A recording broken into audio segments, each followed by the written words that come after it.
the bot got some moves too.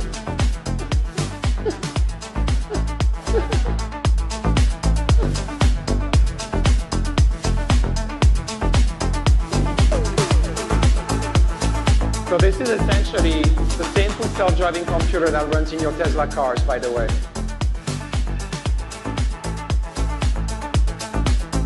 This is literally the first time the robot has operated without a tether. Was on stage tonight.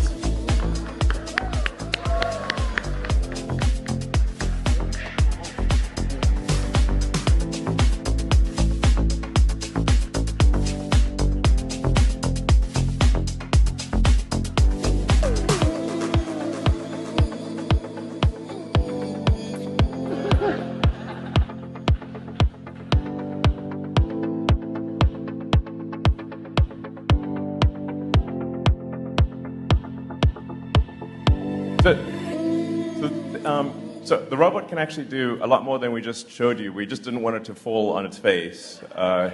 So we'll show you some videos now of the robot doing a bunch of other things, yeah, which are less risky. Yeah. We should close the screen, guys. Yeah.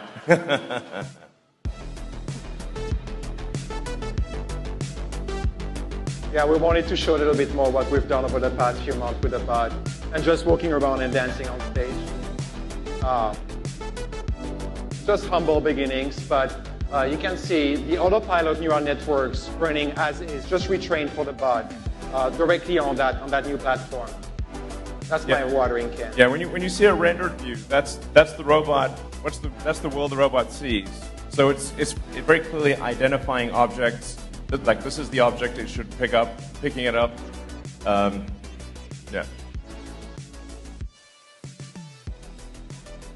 We use the same process as we did for autopilot to collect data and train neural networks that we then deploy on the robot. That's an example that illustrates the upper body a little bit more. Something that we'll try to nail down in a few months, over the next few months, I would say, to perfection. This is really an actual station in the Fremont factory as well that it's working at. Yep. So.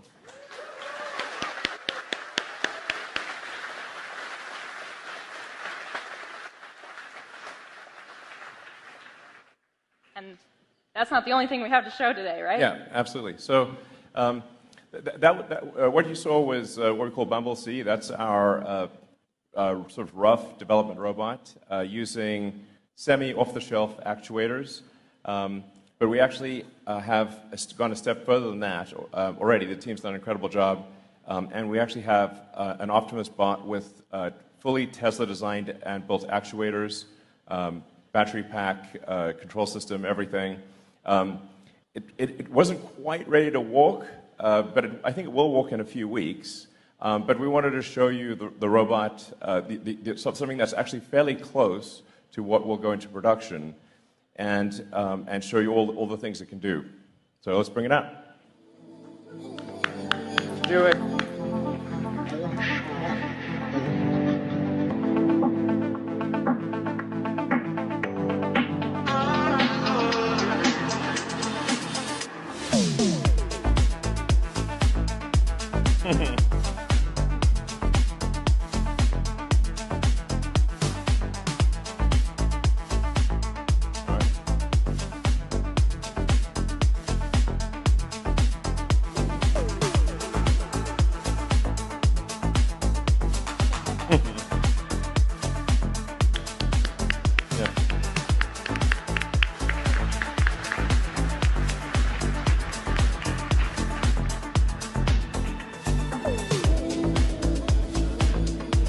So here you're seeing Optimus with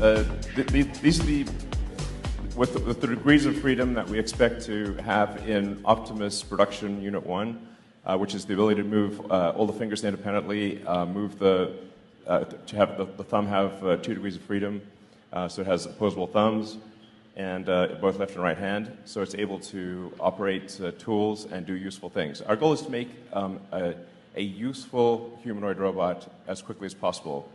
And we've also designed it using the same discipline that we use in designing the car, which is to design it for manufacturing such that it's possible to make the robot in high volume at low cost with high reliability.